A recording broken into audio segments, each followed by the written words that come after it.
ओंग अभ्यासे अप्यसमर्थोषि मत्कर्म परमं भव मदर्थमपि कर्माणि कुर्वन् सिद्धिमवाप्स्यसि। जदि तुमे उपरोक्त अभ्यास करिवारे मध्य समर्थ हेउच तेबे केवल मो पाई कर्म करिवारे ही परायण हुओ। मो पाई एपरि कर्म करू करू मध्य तुमे मते पाइबा रूपक सिद्धि लाभ करि पारिबो। जदि तुमे अभ्यास करिबाकु मध्य असमर्थ ए कथार भाव गण। ଏହା ଦ୍ୱାରା ଭଗବାନ କହୁଛନ୍ତି ଯଦ୍ୟପି ମୋ ଠାରେ ମନ ଲଗାଇବା ବା ଉପରୋକ୍ତ ପ୍ରକାରରେ ଅଭ୍ୟାସ ଯୋଗ ଦ୍ୱାରା ମୋତେ ପାଇବା ତୁମ ପାଇଁ ଯେତିକି କଷ୍ଟକର କଥା ନୁହେଁ, ତଥାପି ଯଦି ତୁମେ ନିଜକୁ ଏଥିପାଇଁ ଅସମର୍ଥ ତୁମେ କରୁଥାଅ ତେବେ ଚିନ୍ତାର କୌଣସି କାରଣ ନାହିଁ। ମୁଁ ତୁମକୁ ଏକ ତୃତୀୟ ଉପାୟ କହୁଛି। ସ୍ୱଭାବ ଭେଦରେ ଭିନ୍ନ ଭିନ୍ନ ସାଧକଙ୍କ ପାଇଁ ଭିନ୍ନ ଭିନ୍ନ ପ୍ରକାରର ସାଧନା ହିଁ ଉପଯୋଗୀ ହୋଇଥାଏ। ମତ୍ କର୍ମ ଶବ୍ଦ କେଉଁ କର୍ମର ବାଚକ ଓ ସେଥିରେ ପରାୟଣ ହେବା ଅର୍ଥ କଣ? ଏଠାରେ ମତ୍ କର୍ମ ଶବ୍ଦ ହେଉଛି ସେହି ସବୁ କର୍ମର ବାଚକ ଯାହା କେବଳ ଭଗବାନଙ୍କ ପାଇଁ ହୋଇଥାଏ ବା ଭଗବତ ସେବା ପୂଜା ବିଷୟକ ହୋଇଥାଏ ତଥା ଯେଉଁ ସବୁ କର୍ମରେ ନିଜର ତିଳେ ମାତ୍ର ସ୍ୱାର୍ଥ ସମ୍ମତ ଓ ଆସକ୍ତି ଆଦିର ସମ୍ବନ୍ଧ ନଥାଏ। ଏକାଦଶ ଅଧ୍ୟାୟର ଶେଷ ଶ୍ଲୋକରେ ମଧ୍ୟ ମତ୍ କର୍ମକୃତ ପଦରେ ମତ୍ କର୍ମ ଶବ୍ଦ ଆସିଛି। ସେଠାରେ ମଧ୍ୟ ଏହାର ବ୍ୟାଖ୍ୟା କରାଯାଇଛି। एकमात्र भगवान को ही निजर परम आश्रय और परम गति बोली ग्रहण करी एवं केवल तांकरी प्रसन्नता पाई परम श्रद्धा और अनन्य प्रेम सहित मन वाणी और शरीर रे तांकरी सेवा पूजा आदि करिवा पाई तथा निजर कर्तव्य बोली बुझी और यज्ञ दान और तप आदि शास्त्र विहित कर्म निरंतर करिवा ही भगवदर्थ कर्म रे परायण हेबा। मो पाई कर्म करी करी मध्य मोर प्राप्ति रूपक सिद्धि पाई जीव। ए कथार अभिप्राय कौन ना यहाँ द्वारा भगवान कहिचंती ए प्रकार कर्म करिवा मध्य मोते प्राप्त करिवार एक स्वतंत्र और सुगम साधना भजन ध्यान रूपी साधना करुथिबा लोकंकु जेपरि मोर प्राप्ति हुए मो पाई कर्म करुथिबा लोक मानंकु मध्य सेहीपरि मोर प्राप्ति हुए।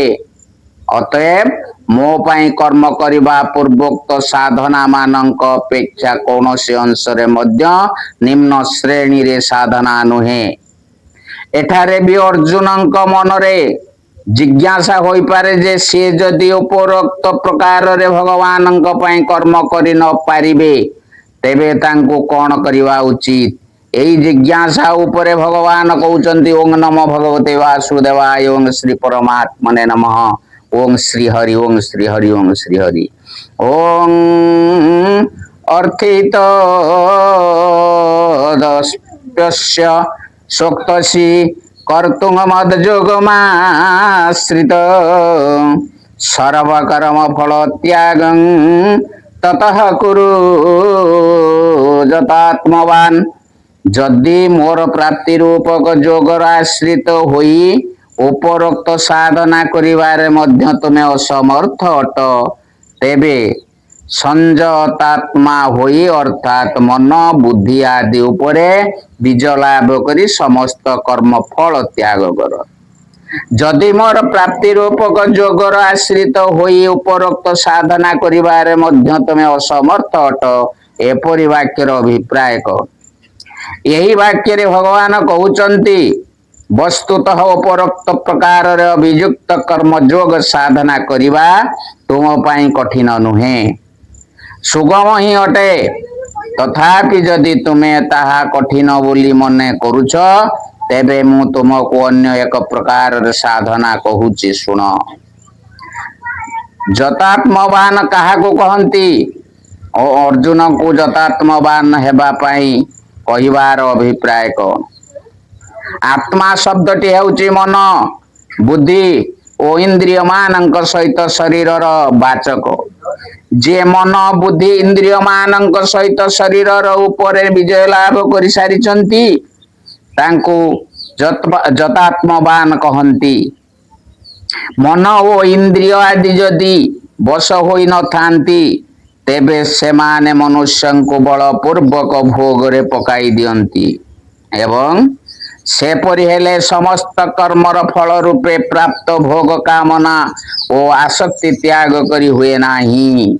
ଅତଏବ ସର୍ବ କର୍ମ ଫଳ ତ୍ୟାଗ ରୂପକ ସାଧନାରେ ଆତ୍ମ ସଂଯମ ପରମ ଆବଶ୍ୟକ ବୋଲି ବୁଝି ଏଠାରେ ଅର୍ଜୁନଙ୍କୁ ଯତାତ୍ମବାନ ହେବାକୁ କୁହାଯାଇଛି। ଷଷ୍ଠ ଠାରୁ ଦଶମ ଶ୍ଲୋକ ଯାଏ କୁହାଯାଇଥିବା ସାଧନାରେ ଯତାତ୍ମବାନ ହେବାକୁ କୁହାଯାଇ ନଥିବାର ଅଭିପ୍ରାୟ କଣ? ଷଷ୍ଠ ଓ ସପ୍ତମ ଓ ଅଷ୍ଟମ ଶ୍ଲୋକରେ ଅନନ୍ୟ ଭକ୍ତି ଯୋଗର ସାଧକ ମାନଙ୍କ ବର୍ଣ୍ଣନା ହୋଇଛି। ସେପରି ଅନନ୍ୟ ପ୍ରେମୀ ଭକ୍ତ ମାନଙ୍କର ସାଂସାରିକ ଭୋଗ ମାନଙ୍କର ପ୍ରେମ ନଥିବାରୁ ସେମାନଙ୍କ ମନ, ବୁଦ୍ଧି ଆଦି ସ୍ୱଭାବତଃ ସଂସାରରୁ ବିରକ୍ତ ରହି ଭଗବାନଙ୍କ ଠାରେ ଲାଗି ରହିଥାଏ।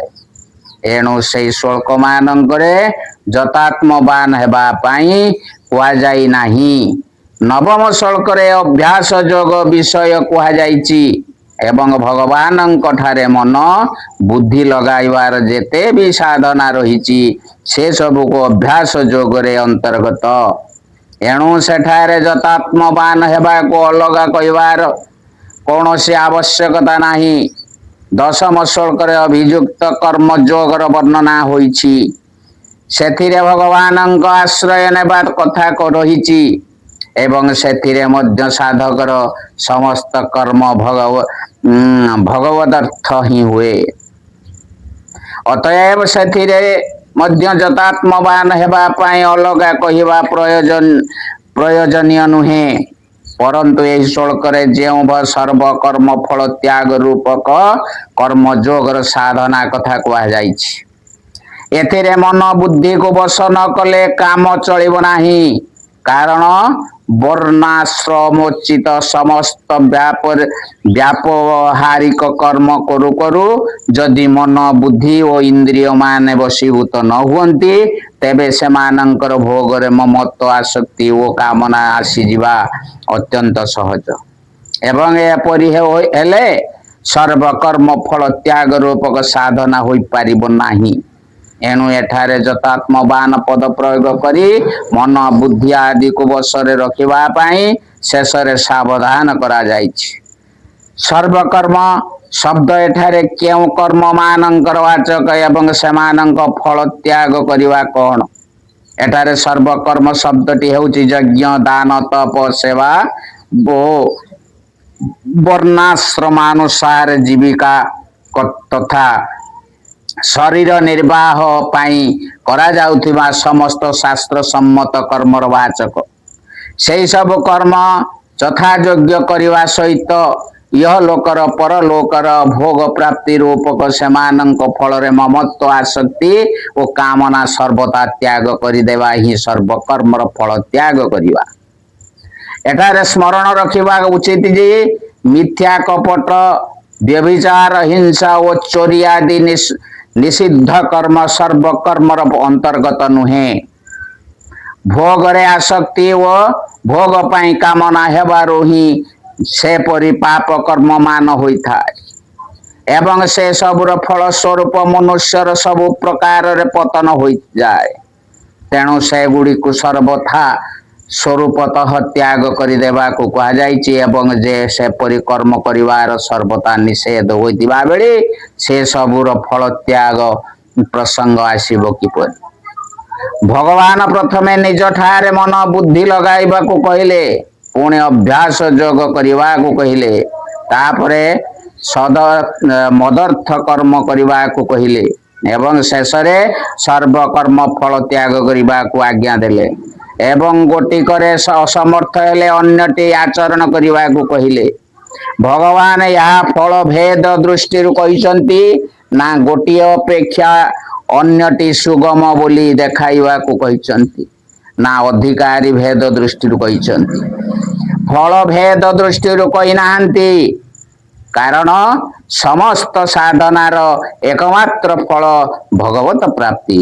ପୁଣି ଗୋଟିଏ ଅପେକ୍ଷା ଅନ୍ୟଟି ସୁଗମ ବୋଲି ମଧ୍ୟ କହିନାହାନ୍ତି, କାରଣ ଉପରୋକ୍ତ କୌଣସିଟି ସାଧନା ଅନ୍ୟ ସାଧନା ଅପେକ୍ଷା ଉତ୍ତରୋତ୍ତର ସୁଗମ ନୁହେଁ। ଯେଉଁ ସାଧନା ଜଣକ ପାଇଁ ସୁଗମ ତାହା ଅନ୍ୟ ଜଣକ ପାଇଁ କଠିନ ହୋଇପାରେ। ଏହି ବିଚାରରୁ ଜଣାଯାଏ ଯେ ଏହି ଚାରି ପ୍ରକାର ସାଧନାର ବର୍ଣ୍ଣନା କେବଳ ଅଧିକାରୀ ଭେଦରେ ହିଁ କରାଯାଇଛି। ଏହି ଚାରି ସାଧନା ମଧ୍ୟରୁ କେଉଁ ସାଧନାଟି କେଉଁ ମନୁଷ୍ୟ ପାଇଁ ଉପଯୋଗୀ? ଯେଉଁ ଲୋକଠାରେ ସଗୁଣ ଭଗବାନଙ୍କ ପ୍ରତି ଅଧିକ ପ୍ରେମ ରହିଛି, ଯାହାଙ୍କର ଭଗବାନଙ୍କ ଠାରେ ସ୍ୱାଭାବିକ ଶ୍ରଦ୍ଧା ଅଛି, ଭଗବାନଙ୍କ ଗୁଣ ପ୍ରଭାବ ଓ ରହସ୍ୟ କଥା ତଥା ତାଙ୍କ ଲୀଳା ବର୍ଣ୍ଣନା ଯାହାଙ୍କୁ ସ୍ୱଭାବତଃ ଭଲ ଲାଗୁଛି, ସେପରି ପୁରୁଷଙ୍କ ପାଇଁ ଅଷ୍ଟମ ଶ୍ଲୋକରେ କୁହାଯାଇଥିବା ସାଧନା ସୁଗମ ଓ ଉପଯୋଗୀ। ଯେଉଁ ଲୋକର ଭଗବାନଙ୍କ ଠାରେ ସ୍ୱାଭାବିକ ପ୍ରେମ ନାହିଁ, କିନ୍ତୁ ଶ୍ରଦ୍ଧା ଥିବାରୁ ଯେ ହଠ ପୂର୍ବକ ସାଧନା କରି ଭଗବାନଙ୍କ ଠାରେ ମନ ଲଗାଇବାକୁ ଚାହେଁ, ସେପରି ପ୍ରକୃତିର ଲୋକମାନଙ୍କ ପାଇଁ ନବମ ଶ୍ଲୋକରେ କୁହାଯାଇଥିବା ସାଧନା ସୁଗମ ଉପଯୋଗୀ। ଯେଉଁ ପୁରୁଷର ସଗୁଣ ପରମେଶ୍ୱରଙ୍କ ଠାରେ ଶ୍ରଦ୍ଧା ଅଛି ତଥା ଯଜ୍ଞ ଦାନ ତପ ଆଦି କର୍ମରେ ଯାହାର ସ୍ୱାଭାବିକ ପ୍ରେମ ରହିଛି ଏବଂ ଭଗବାନଙ୍କ ପ୍ରତିମାଦିର ସେବା ପୂଜା କରିବାରେ ଯାହାର ଶ୍ରଦ୍ଧା ଅଛି, ସେପରି ପୁରୁଷଙ୍କ ପାଇଁ ଦଶମ ଶ୍ଲୋକରେ କୁହାଯାଇଥିବା ସାଧନା ସୁଗମ ଓ ଉପଯୋଗୀ। ଏବଂ ଯେଉଁ ପୁରୁଷଙ୍କର ସଗୁଣ ସାକାର ଭଗବାନଙ୍କ ଠାରେ ସ୍ୱାଭାବିକ ପ୍ରେମ ଓ ଶ୍ରଦ୍ଧା ନାହିଁ, ଯେ ଈଶ୍ୱରଙ୍କ ସ୍ୱରୂପକୁ କେବଳ ସର୍ବବ୍ୟାପୀ ନିରାକାର ବୋଲି ମାନନ୍ତି, ବ୍ୟବହାରିକ ଓ ଲୋକହିତକର କର୍ମ କରିବାରେ ହିଁ ଯାହାଙ୍କର ସ୍ୱାଭାବିକ ପ୍ରେମ ରହିଛି ତଥା କର୍ମରେ ଶ୍ରଦ୍ଧା ଓ ରୁଚି ଅଧିକ ହେବାରୁ ଯାହାଙ୍କର ମନ ନବମ ଶ୍ଲୋକରେ କୁହାଯାଇଥିବା ଅଭ୍ୟାସ ଯୋଗରେ ମଧ୍ୟ ଲାଗୁନାହିଁ, ସେପରି ପୁରୁଷଙ୍କ ପାଇଁ ଏ ଶ୍ଲୋକରେ କୁହାଯାଇଥିବା ସାଧନା ସୁଗମ ଓ ଉପଯୋଗୀ। ଷଷ୍ଠ ଶ୍ଲୋକରେ କଥା ଅନୁସାରେ ସକଳ କର୍ମ ଭଗବାନଙ୍କ ଠାରେ ଅର୍ପଣ କରିବା, ଦଶମ ଶ୍ଲୋକରେ କଥା ଅନୁସାରେ ଭଗବାନଙ୍କ ପାଇଁ ଭଗବତ କର୍ମ ମାନ କରିବା ତଥା ଏହି ଶ୍ଲୋକରେ କଥା ଅନୁସାରେ କେବଳ କର୍ମର ଫଳ ତ୍ୟାଗ କରିବା, ଏହି ତିନି ପ୍ରକାର ସାଧନା ମଧ୍ୟରେ କି ପ୍ରଭେଦ ରହିଛି? ତିନୋଟି ଯାକର ଫଳ ଅଲଗା ଅଲଗା ନା ଏକା? ଭଗବାନଙ୍କୁ ସମସ୍ତ କର୍ମ ଅର୍ପଣ କରିବା, ଭଗବାନଙ୍କ ପାଇଁ ସମସ୍ତ କର୍ମ କରିବା ଓ ସବୁ କର୍ମର ଫଳ ତ୍ୟାଗ କରିବା, ଏହି ତିନୋଟି ଯାକ କର୍ମ ଯୋଗ ଅଟେ ଏବଂ ପରମେଶ୍ୱରଙ୍କ ପ୍ରାପ୍ତି ହିଁ ତିନୋଟି ଯାକର ଫଳ। ଅତଏବ ଫଳରେ କୌଣସି ପ୍ରକାରର ପ୍ରଭେଦ ନାହିଁ। କେବଳ ସାଧକ ମାନଙ୍କର ଭାବନା ଓ ସେମାନଙ୍କ ସାଧନାର ପ୍ରଣାଳୀ ଭେଦରୁ ଏସବୁକୁ ପୃଥକ ପୃଥକ କରାଯାଇଛି। ସମସ୍ତ କର୍ମ ଭଗବାନଙ୍କ ଠାରେ ଅର୍ପଣ କରିବା ଓ ଭଗବାନଙ୍କ ପାଇଁ ସମସ୍ତ କର୍ମ କରିବା, ଏହି ଦୁଇଟିରେ ଭକ୍ତିରେ ପ୍ରାଧାନ୍ୟ ରହିଛି ଏବଂ ସର୍ବକର୍ମ ଫଳ ତ୍ୟାଗରେ କେବଳ ଫଳ ତ୍ୟାଗର ପ୍ରାଧାନ୍ୟ ରହିଛି। ଏହା ହିଁ ଏମାନଙ୍କର ମୁଖ୍ୟ ପ୍ରଭେଦ। ଭଗବାନଙ୍କ ଠାରେ ସକଳ କର୍ମ ଅର୍ପଣ କରିଦେଉଥିବା ଭକ୍ତ ଭାବନ୍ତି, ମୁଁ ହେଉଛି ଭଗବାନଙ୍କ ହାତରେ କଣ୍ଢେଇଟିଏ, ମୋ ଠାରେ କିଛି ବି କରିବାର ସାମର୍ଥ୍ୟ ନାହିଁ। ମୋର ମନ ବୁଦ୍ଧି ଇନ୍ଦ୍ରିୟ ଯାହା କିଛି ବି ଅଛି ସବୁ ଭଗବାନଙ୍କର ଏବଂ ଭଗବାନ ହିଁ ଏସବୁ ଦ୍ୱାରା ନିଜ ଇଚ୍ଛା ଅନୁସାରେ ସମସ୍ତ କର୍ମ କରାନ୍ତି। କର୍ମ ମାନଙ୍କ ସହିତ କର୍ମ ମାନଙ୍କର ଫଳ ସହିତ ମୋର କୌଣସି ବି ସମ୍ବନ୍ଧ ନାହିଁ। ଏହିପରି ଭାବ ରହିଥିବାରୁ ସେହି ସାଧକଙ୍କ କର୍ମରେ ଓ କର୍ମ ଫଳରେ ତିଳେ ମାତ୍ର ରାଗ ଦ୍ୱେଷ ରହେ ନାହିଁ। ପ୍ରାରବ୍ଧ ଅନୁସାରେ ତାଙ୍କୁ ଯାହା କିଛି ସୁଖ ଦୁଃଖ ପ୍ରାପ୍ତ ହୁଏ, ସେ ସବୁ ଭଗବାନଙ୍କର ପ୍ରସାଦ ବୋଲି ଭାବି ସେ ସଦା ପ୍ରସନ୍ନ ରହନ୍ତି। ଅତଏବ ତାଙ୍କର ସବୁଥିରେ ସମଭାବ ହୋଇ ତାଙ୍କୁ ଶୀଘ୍ର ହିଁ ଭଗବତ ପ୍ରାପ୍ତି ହୋଇଥାଏ। ଭଗବଦର୍ଥ କର୍ମ କରୁଥିବା ସାଧକ ପୂର୍ବୋକ୍ତ ସାଧକଙ୍କ ପରି ମୁଁ କିଛି କରୁନାହିଁ, ଭଗବାନ ହିଁ ମୋ ଦ୍ୱାରା ସବୁ କିଛି କରାଇ ନେଉଛନ୍ତି ବୋଲି ଭାବନ୍ତି ନାହିଁ। ସେ ଭାବନ୍ତି ଭଗବାନ ମୋର ପରମ ପୂଜ୍ୟ, ପରମ ପ୍ରେମୀ, ପରମ ସହୃଦ। ତାଙ୍କ ସେବା କରିବା ଓ ତାଙ୍କ ଆଜ୍ଞା ପାଳନ କରିବା ହିଁ ମୋର ପରମ କର୍ତ୍ତବ୍ୟ। ଅତଏବ ସେ ଭଗବାନଙ୍କୁ ସମସ୍ତ ଜଗତରେ ବ୍ୟାପ୍ତ ଥିବା ଭାବି ତାଙ୍କ ସେବା ଉଦ୍ଦେଶ୍ୟରେ ଶାସ୍ତ୍ର ଦ୍ୱାରା ପ୍ରାପ୍ତ ତାଙ୍କ ଆଜ୍ଞା ଅନୁସାରେ ଯଜ୍ଞ, ଦାନ ଓ ତପ, ବର୍ଣ୍ଣାଶ୍ରମରେ ଅନୁକୂଳ ଆଜୀବିକା ଓ ଶରୀର ନିର୍ବାହର ସମସ୍ତ କର୍ମର ତଥା ଭଗବାନଙ୍କ ପୂଜା ସେବା ଆଦି କର୍ମରେ ଲାଗି ରହିଥାନ୍ତି। ତାଙ୍କର ପ୍ରତ୍ୟେକ କ୍ରିୟା ଭଗବାନଙ୍କ ଆଜ୍ଞା ଅନୁସାରେ ଓ ଭଗବାନଙ୍କର ହିଁ ସେବା ଉଦ୍ଦେଶ୍ୟରେ ହୋଇଥାଏ। ତେଣୁ ସେହି ସମସ୍ତ କ୍ରିୟାରେ ଓ ସେସବୁର ଫଳରେ ତାଙ୍କର ଆସକ୍ତି ଓ କାମନା ରହେ ନାହିଁ। ଫଳତଃ ତାହାଙ୍କୁ ଶୀଘ୍ର ଭଗବତ ପ୍ରାପ୍ତି ହୋଇଯାଏ। କେବଳ ସକଳ କର୍ମ ଫଳ ତ୍ୟାଗ କରି ଦେଉଥିବା ପୁରୁଷ ଭାବନ୍ତି ନାହିଁ ଯେ ଭଗବାନ ତାଙ୍କ ଦ୍ୱାରା କର୍ମ କରାଉଛନ୍ତି।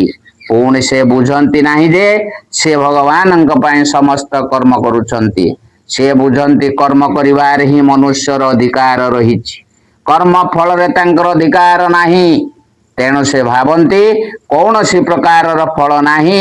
ଯଜ୍ଞ, ଦାନ, ତପ, ସେବା ତଥା ବର୍ଣ୍ଣାଶ୍ରମ ଅନୁସାରେ ଜୀବିକା ଓ ଶରୀର ନିର୍ବାହ ପାଇଁ ଖାଇବା ପିଇବା ଆଦି ସମସ୍ତ ଶାସ୍ତ୍ର ବିହିତ କର୍ମ କରିବା ହିଁ ମୋର କର୍ତ୍ତବ୍ୟ।